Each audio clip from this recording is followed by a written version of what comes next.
Chapter 31. Destroy from Within. The Inner Front Strategy. A war can only really be fought against an enemy who shows himself. By infiltrating your opponent's ranks, working from within to bring them down, you give them nothing to see or react against. The ultimate advantage. From within, you also learn their weaknesses and open up possibilities of sowing internal dissension. So hide your hostile intentions.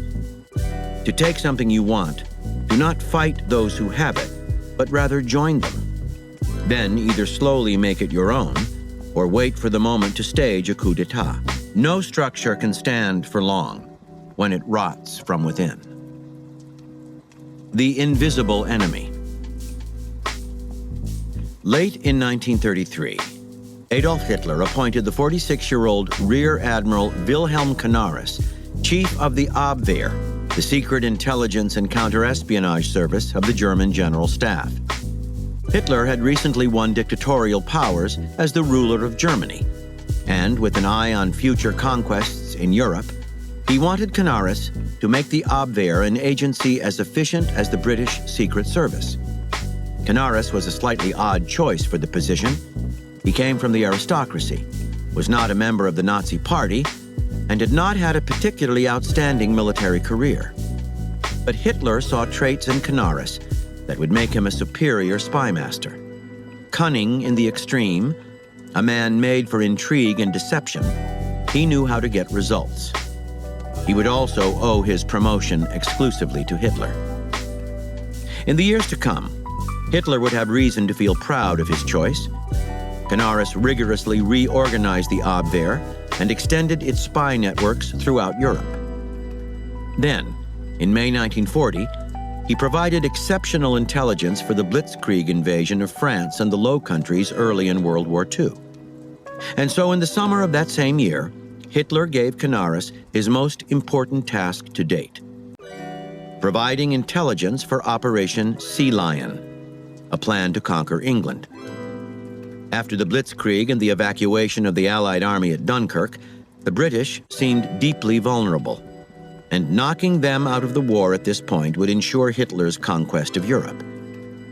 A few weeks into the job, however, Canaris reported that the Germans had underestimated the size of the English army and air force. Sea Lion would require resources much larger than the Führer had anticipated. Unless Hitler was willing to commit many more troops, it could turn into a mess. This was highly disappointing news for Hitler, who had wanted to knock out England in one quick blow. With his eye on an imminent invasion of Russia, he was unwilling to commit large numbers to Sea Lion or to spend years subduing the British. Having come to trust Canaris, he abandoned the planned invasion. That same summer, General Alfred Jodl came up with a brilliant plan to damage England in another way. Using Spain as a base of operations, he would invade the British-owned island of Gibraltar, cutting off England's sea routes through the Mediterranean and the Suez Canal to its empire in India and points east. A disastrous blow. But the Germans would have to act fast before the English caught on to the threat. Excited by the prospect of ruining England in this indirect way, Hitler once again asked Canaris to assess the plan. The Abwehr chief went to Spain, studied the situation, and reported back. The moment a German army moved into Spain, he said, the English would see the plan, and Gibraltar had elaborate defenses. The Germans would also need the cooperation of Francisco Franco, dictator of Spain, who Canaris believed would not be sufficiently helpful. In short, Gibraltar was not worth the effort. There were many around Hitler who believed that taking Gibraltar was eminently realizable and could mean overall victory in the war against Britain. Shocked at Canaris's report, they vocally expressed their doubts about the intelligence he had been providing all along. His enigmatic nature, he spoke little and was impossible to read, only fueled their suspicions that he was not to be trusted. Hitler heard his staff out, but a meeting with Generalissimo Franco to discuss the Gibraltar plan indirectly corroborated everything Canaris had said. Franco was difficult and made all kinds of silly demands. The Spanish would be impossible to deal with. The logistics were too complicated. Hitler quickly lost interest in Jodel's plan. In the years that followed, German officials in increasing numbers would come to suspect Canaris of disloyalty to the Third Reich, but no one could pin anything concrete on him. And Hitler himself had great faith in the Abwehr chief and sent him on critical, top-secret missions. One such assignment occurred in the summer of 1943 when Marshal Pietro Badoglio, the former chief of the Italian General Staff, who arrested Benito Mussolini, dictator of Italy and Hitler's staunchest ally. The Germans feared that Badoglio might secretly open talks with General Dwight D. Eisenhower for Italy's surrender, a devastating blow to the Axis that Hitler could forestall if necessary by sending an army to Rome, arresting Badoglio, and occupying the capital. But was it necessary? Hitler's armies were needed elsewhere, so Canaris was dispatched to assess the likelihood of Italy's surrender. He met with his counterpart in the Italian government, General Cesare Amé, then arranged for a meeting between high-ranking members of both countries' intelligence services. At the meeting, Amé emphatically denied that Badoglio had any intention of betraying Germany. In fact, the Marshal was fiercely loyal to the cause, and Amé was very convincing. Hitler accordingly left Italy alone. A few weeks later, however, Badoglio indeed surrendered to Eisenhower, and the valuable Italian fleet moved into Allied hands. Canaris had been fooled. Or was it Canaris who had done the fooling? General Walter Schellenberg, chief of the Foreign Intelligence Branch of the SS, began to investigate the Badoglio fiasco and found two men in Amé's service who had listened in on one of Canaris' talks with their boss. Canaris, they reported, had known of Badoglio's intentions to surrender all along and had collaborated with Amé to deceive Hitler. Surely this time the Abwehr chief had been caught in the act and would pay with his life. Schellenberg accumulated a thick dossier of other actions that cast more doubts on Canaris. He presented it to Heinrich Himmler, head of the SS, who, however, told his subordinate to keep quiet. He would present the dossier to Hitler when the time was right. Yet to Schellenberg's dismay, months went by, and Himmler did nothing, except eventually to retire Canaris with honors from the service. Shortly after Canaris' retirement, his diaries fell into the hands of the SS. They revealed that he had conspired against Hitler from the beginning of his service as Abwehr chief, even plotting to assassinate the Führer in schemes that had only barely misfired. Canaris was sent to a concentration camp, where, in April 1945, he was tortured and killed. Interpretation. Wilhelm Canaris was a devoutly patriotic and conservative man. In the earliest days of the Nazi Party's rise to power, he had come to believe that Hitler would lead his beloved Germany to destruction. But what could he do? He was just one man, and to raise his voice against Hitler would get him no more than a little publicity and an early death. Canaris cared only about results, so he kept quiet. And when offered the job of Abwehr chief, he seized his opportunity. At first, he bided his time, gaining credibility by his work in the Abwehr and getting to understand the inner workings of the Nazi government. Meanwhile, he secretly organized a group of like-minded conspirators, the Schwarze Kapelle, Black Orchestra, who would hatch several plots to kill Hitler. From his position in the Abwehr, Canaris was to some extent able to protect the Schwarze Kapelle from investigation. He also quietly gathered intelligence on the dirtiest secrets of high-ranking Nazis like Himmler, and let them know that any move against him would result in revelations that would ruin them. Assigned to prepare for Operation Sea Lion, Canaris doctored the intelligence to make England look much more formidable than it was. Assigned to investigate an invasion of Gibraltar, he secretly told the Spanish that to let Germany use their country would spell disaster. Germany would never leave. Hence Franco's alienating treatment of Hitler. In both these cases, Canaris exploited Hitler's impatience for quick and easy victories to discourage him from ventures that could have easily and irrevocably turned the war in his favor. Finally, in the case of Badoglio, Canaris understood Hitler's weak spot, a paranoid concern with the loyalty of others, and coached Amé on how to appeal to this weakness and make a show of Italy's devotion to the Axis cause. The results of Canaris's work from the inside are astounding. One man played a major role in saving England, Spain, and Italy from disaster, arguably turning the tide of the war. The resources of the German war machine were essentially at his disposal to disrupt and derail its efforts. As the story of Canaris demonstrates, if there is something you want to fight or destroy, it is often best to repress your desire to act out your hostility, revealing your position and letting the other side know your intentions. What you gain in publicity, and perhaps in feeling good about expressing yourself openly, you lose in a curtailment of your power to cause real damage, particularly if the enemy is strong. Instead, the ultimate strategy is to seem to stay on the enemy's side, burrowing deep into its heart. From there, you can gather valuable information, weaknesses to attack, incriminating evidence to publicize.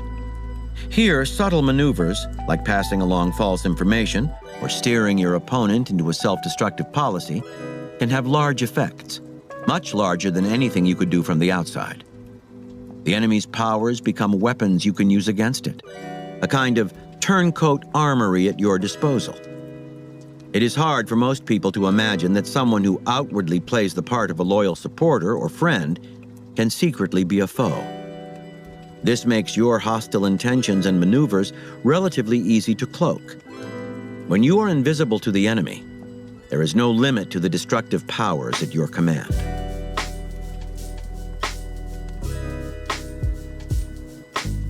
From 6 Secret Teachings by Tai Kung. Speak deferentially, listen respectfully, follow his command, and accord with him in everything. He will never imagine you might be in conflict with him. Our treacherous measures will then be settled.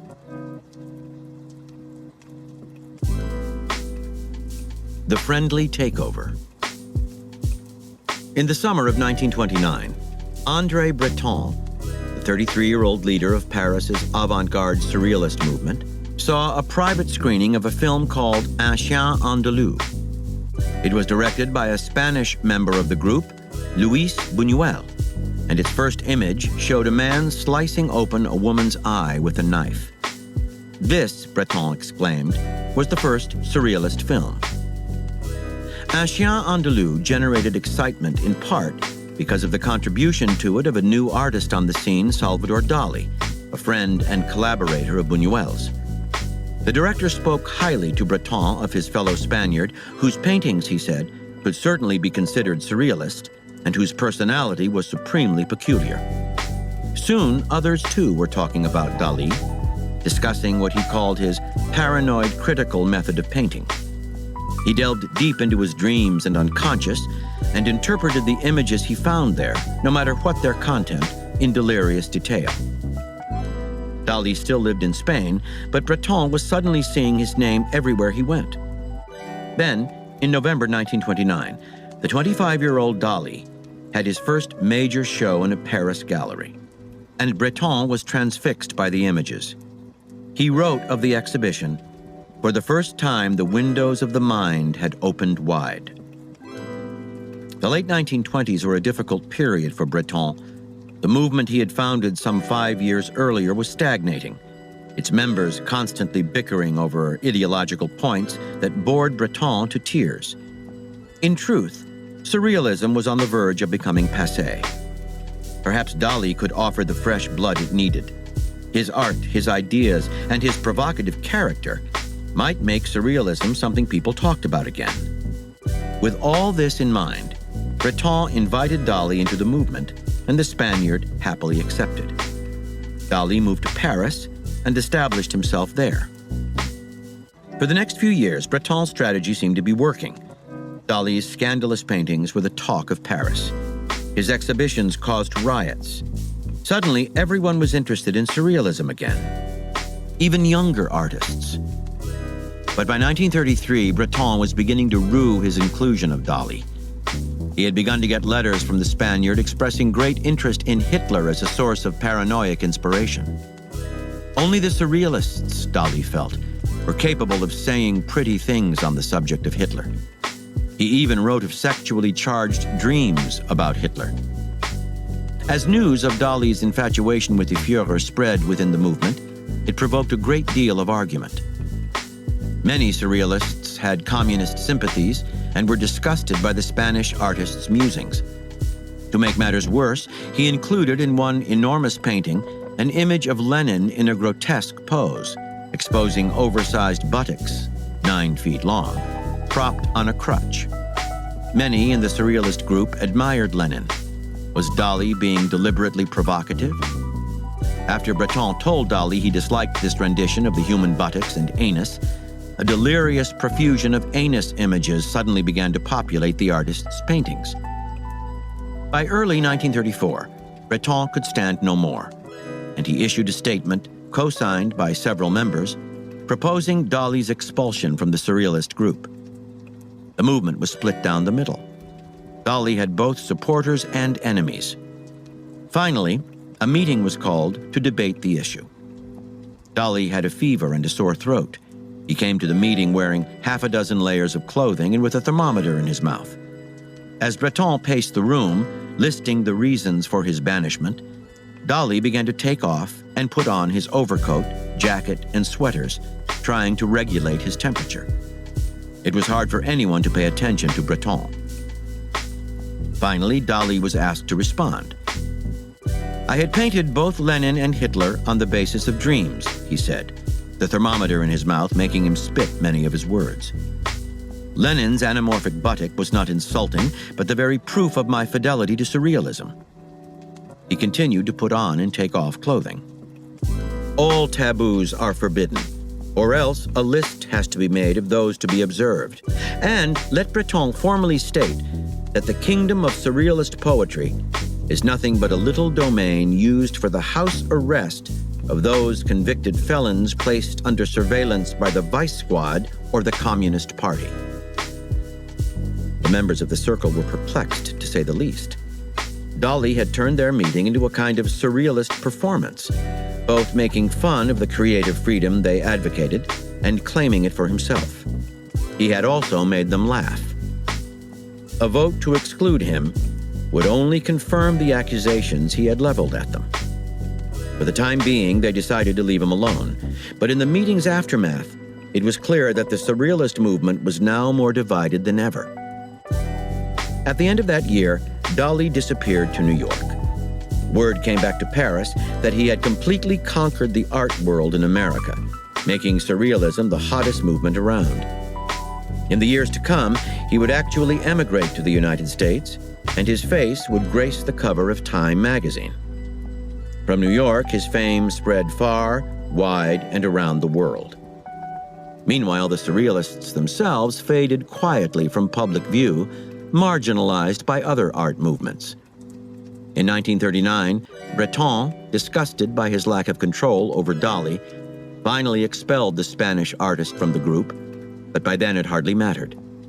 Dali himself had become synonymous with surrealism, and it would stay that way long after the surrealist movement had died. Interpretation. Salvador Dali was an extremely ambitious man. Although he appeared eccentric, to say the least, his diaries show the extent to which he applied strategy to get what he wanted. Languishing in Spain early on in his career, he saw the importance of capturing the Paris art world, the center of the modern art movement, if he were to rise to the heights of fame. And if he were to make it in Paris, his name would have to be attached to some kind of movement that would demonstrate his avant-garde status and give him free publicity. Considering the nature of his work and paranoid critical method, surrealism was the only logical choice. Of course, it helped that Dali's good friend, Buñuel, was already a member of the group, and that his lover, Gala, was also the wife of Paul Éluard, one of Surrealism's principal authors and thinkers. Through Buñuel, Gala, and a few others, people Dalí called messengers and porters, he spread his name strategically throughout Paris and aimed himself directly at Breton. In truth, Dalí despised any kind of organized group and actively disliked Breton, but both could be useful to him. By insinuating his presence through others and suggesting that he was a surrealist avant la lettre, he cleverly managed to get Breton to invite him into the group. Now, as a true surrealist and official insider, Dalí could continue to wage his insidious war. At first, he made a show of being a loyal member of the group, the platform from which he spent several years winning over Paris with his striking paintings. The Surrealists were grateful for the new life he had given them, but in reality, he was using their name and presence to propel his career. Then, once his fame was secure, he proceeded to dynamite the group from the inside. The weaker the Surrealists were internally, the more he could dominate them publicly. Dalí deliberately chose Hitler and Lenin as images he knew would disgust many in the group. That would both bring out Breton's totalitarian side and cause a major split among the members. Dalí's performance at the meeting to expel him was a surrealist masterpiece in itself and a strategic blow to any vestiges of group unity. Finally, when the movement was riven with division, he scampered off to New York to complete his campaign. Appropriating the seductive name of surrealism for himself, he would go down in history as its most famous member, far more famous than Breton. It is hard to make your way in the world alone. Alliances can help, but if you are starting out, it is hard to get the right people interested in an alliance with you. There is nothing in it for them. The wisest strategy is often to join the group that can best serve your long-term interests or the one with which you have the most affinity. Instead of trying to conquer this group from the outside, you burrow your way into it. As an insider, you can gather valuable information about how it functions, and particularly about its members' hypocrisies and weaknesses. Knowledge you can use to wage insidious intra-organizational warfare. From the inside, you can divide and conquer. Remember, your advantage here is that unlike the other members, you have no sentimental attachment to the group. Your only allegiance is to yourself. That gives you the freedom you need to make the manipulative and destructive maneuvers that will propel you to the fore at the other's expense. By Salvador Dalí. If you decide to wage a war for the total triumph of your individuality, you must begin by inexorably destroying those who have the greatest affinity with you. Keys to warfare. The most common form of defense in old-fashioned warfare was the fortress, or walled city, and military leaders strategized for centuries about how to take such structures. The fortress presented a simple problem. It was designed to be impenetrable, to require such an effort to take it that unless doing so was strategically essential, an army would tend to pass it by. The conventional strategy against the fortress was to scale or breach its walls using siege engines and battering rams. Often that meant first besieging it, creating around it circles, known as lines of circumvallation and contravallation, that would prevent supplies and reinforcements from coming in and the defenders from leaving. The city's inhabitants would slowly starve and weaken, making it possible eventually to breach the walls and take the castle. These sieges tended to be quite long and bloody. Over the centuries, however, certain enlightened strategists hit upon a different way to bring down the walls. Their strategy was based on a simple premise. The apparent strength of the fortress is an illusion, for behind its walls are people who are trapped, afraid, even desperate. The city's leaders have essentially run out of options. They can only put their faith in the fortress's architecture. To lay siege to these walls is to mistake the appearance of strength for reality. If in fact the walls are hiding great weaknesses within, then the proper strategy is to bypass them and aim for the interior. This can be done literally by digging tunnels beneath the walls, undermining their strength, a conventional military strategy. A better, more devious route is to infiltrate people inside them or to work with the city's disaffected inhabitants. This is known as opening an inner front, finding a group on the inside who will work on your behalf to spread discontent and will eventually betray the fortress into your hands, sparing you a long siege. In late January 1968, the North Vietnamese launched the famous Tet Offensive against the South Vietnamese and American armies. Among their targets was Hue, the ancient capital of Vietnam and a city of great religious significance for the Vietnamese people. In the center of Hue is a massive fort called the Citadel, and within the Citadel is the Imperial Palace compound, the heart and soul of Hue. The Citadel has incredibly thick and high walls and is surrounded on all sides by water. In 1968, it was guarded by American soldiers and their allies. Yet the North Vietnamese were somehow able to take the Citadel with remarkable ease. They held it for several weeks, then disappeared from Hue as if by magic after a massive U.S. counterattack. The Citadel was unimportant to them as a physical or strategic possession.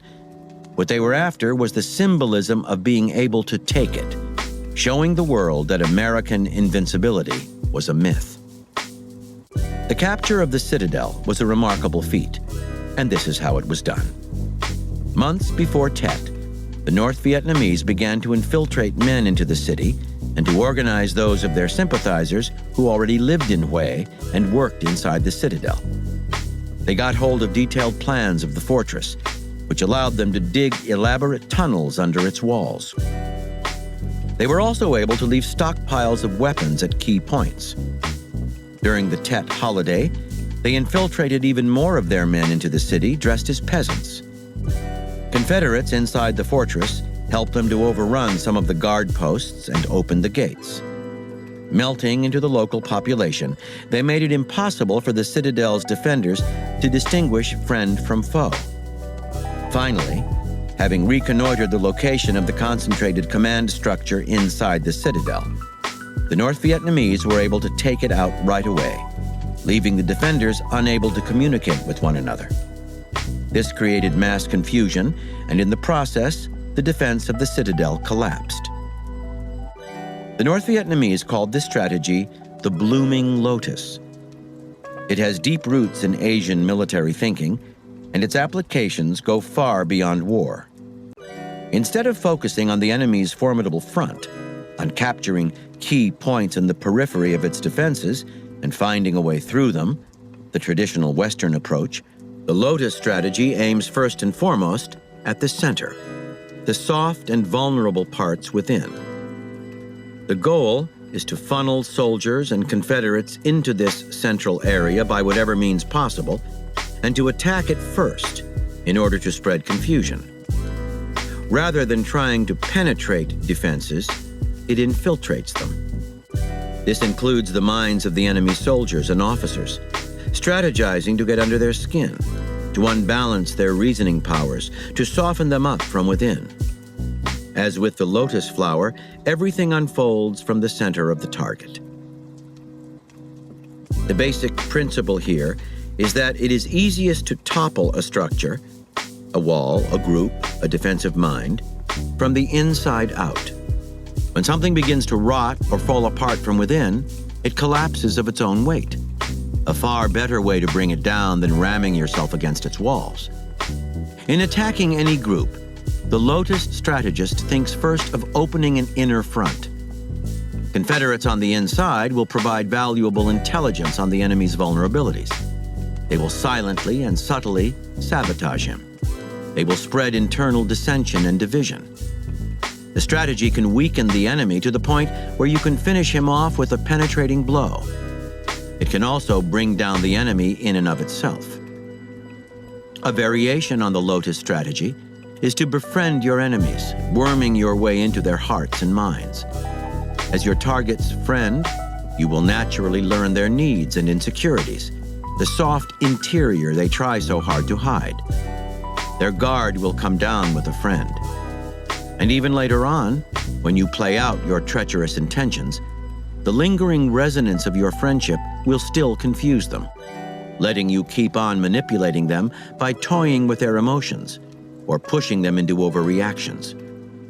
For a more immediate effect, you can try a sudden act of kindness and generosity that gets people to lower their defenses, the Trojan horse strategy. For 10 long years, the Greeks battered the walls of Troy to no effect. The simple gift of a wooden horse let them sneak a few men into Troy and open the gates from within. The lotus strategy is widely applicable. When confronted by something difficult or thorny, do not be distracted or discouraged by its formidable outer appearance. Think your way into the soft core, the center from which the problem blossoms. Perhaps the source of your problem is a particular person. Perhaps it is yourself and your own stale ideas. Perhaps it is the dysfunctional organization of a group. Knowing the problem's core gives you great power to change it from the inside out. Your first thought must always be to infiltrate to the center, whether in thought or in action, never to whale away at the periphery or just pound at the walls.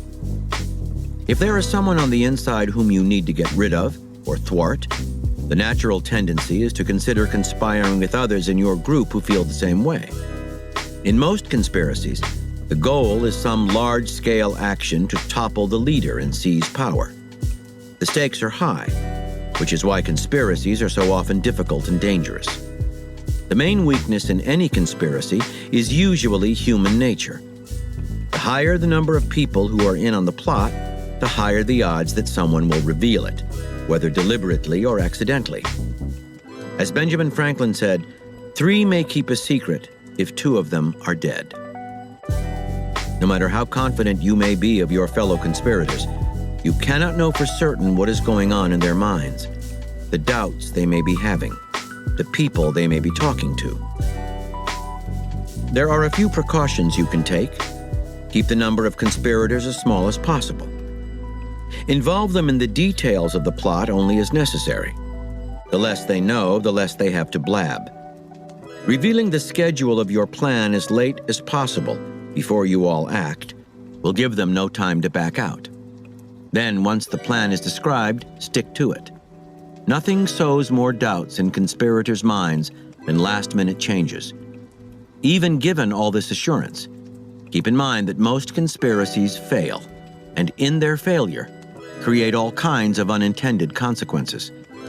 Even the successful plot to assassinate Julius Caesar led not to the restoration of the Roman Republic as the conspirators intended, but eventually to the undemocratic regime of the Emperor Augustus. Too few conspirators, and you lack the strength to control the consequences. Too many, and the conspiracy will be exposed before it bears fruit. In destroying anything from within, you must be patient and resist the lure of large-scale dramatic action. As Canaris showed, the placement of little wrenches in the machinery is just as destructive in the long run, and safer because harder to trace. Consider the ability to dissuade your opponents from acting aggressively or to make their plans misfire as a kind of battlefield victory, even if your triumph is surreptitious. A few such victories, and your enemy will fall apart from within. Finally, morale plays a crucial part in any war, and it is always wise to work to undermine the morale of the enemy troops. The Chinese call this removing the firewood from under the cauldron. You can attempt this from the outside through propaganda, but that often has the opposite effect, reinforcing the cohesion of soldiers and civilians in the face of an alien force trying to win them over. It is much more effective to find sympathizers within their ranks, who will spread discontent among them like a disease. When soldiers see those on their own side having doubts about the cause they are fighting for, they are generally demoralized and vulnerable to more disaffection. If their leaders overreact to this threat by punishing grumblers, they play into your hands. representing themselves as unjust and heavy-handed. If they leave the problem alone, it will only spread. And if they start to see enemies everywhere around them, their paranoia will cloud their strategic abilities. Using an inner front to spread dissension is often enough to give you the advantage you need to overwhelm the enemy. Reversal. There are always likely to be disgruntled people in your own group who will be liable to turning against you from the inside. The worst mistake is to be paranoid, suspecting one and all and trying to monitor their every move. Your only real safeguard against conspiracies and saboteurs is to keep your troops satisfied, engaged in their work, and united by their cause. They will tend to police themselves and turn in any grumblers who are trying to foment trouble from within. It is only in unhealthy and decaying bodies that cancerous cells can take root. Here are further reflections on the inner front strategy. From The Greek Myths by Robert Graves. Athena now inspired Prilus, son of Hermes, to suggest that entry should be gained into Troy by means of a wooden horse. And Hippias, son of Panopeus, a Phocian from Parnassus, volunteered to build one under Athena's supervision. Afterwards, of course, Odysseus claimed all the credit for this stratagem. Hippias built an enormous hollow horse of fir planks, with a trap door fitted into one flank and large letters cut on the other, which consecrated it to Athena. In thankful anticipation of a safe return to their homes, the Greeks dedicate this offering to the goddess. Odysseus persuaded the bravest of the Greeks to climb fully armed up a rope ladder and through the trapdoor into the belly of the horse. Among them were Menelaus, Odysseus, Diomedes, Sthenelus, Acamas, Thoas, and Neoptolemus. Coaxed, threatened, and bribed, Hippias himself joined the party. He climbed up last, drew the ladder in after him, and since he alone knew how to work the trapdoor, took his seat beside the lock. At nightfall, the remaining Greeks under Agamemnon followed Odysseus' instructions, which were to burn their camp, put out to sea, and wait off Tenedos and the Calydnian Islands until the following evening. At the break of day, Trojan scouts reported that the camp lay in ashes and that the Greeks had departed, leaving a huge horse on the seashore. Priam and several of his sons went out to view it, and as they stood staring in wonder, Thymoetes was the first to break the silence. "Since this is a gift to Athena," he said, "I propose that we take it into Troy and haul it up to her citadel."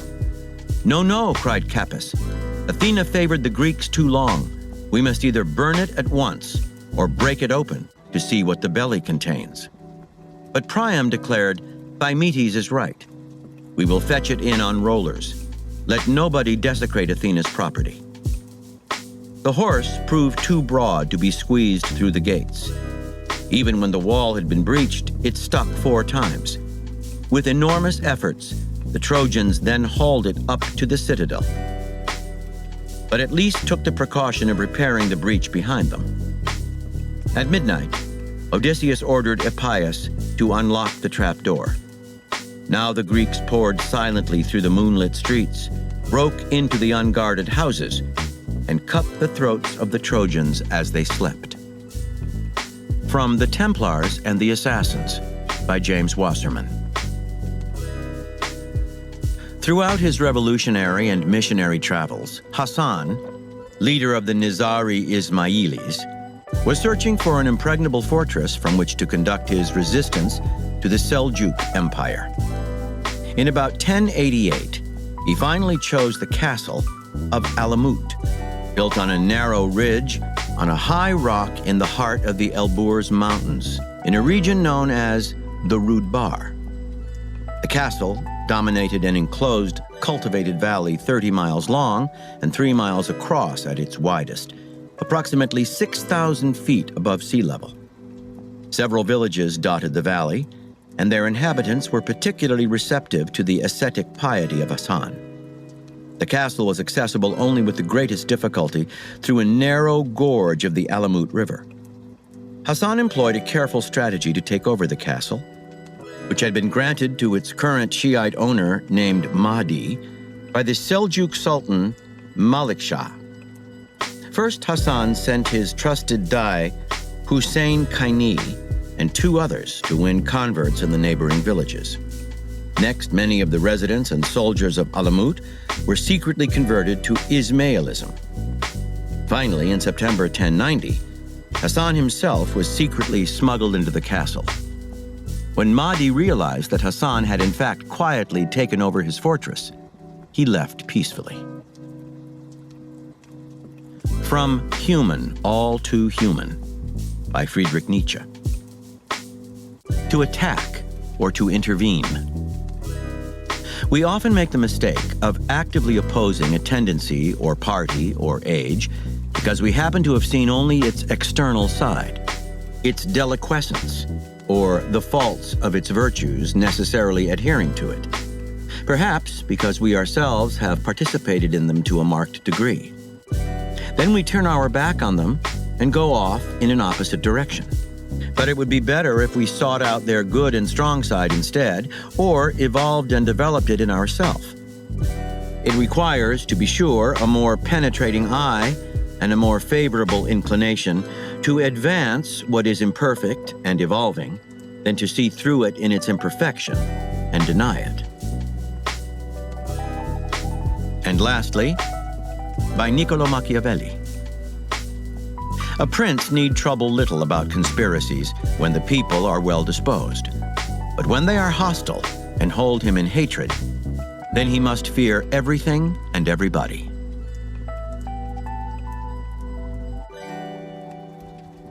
Chapter 32. Dominate while seeming to submit. The passive aggression strategy. Any attempt to bend people to your will is a form of aggression.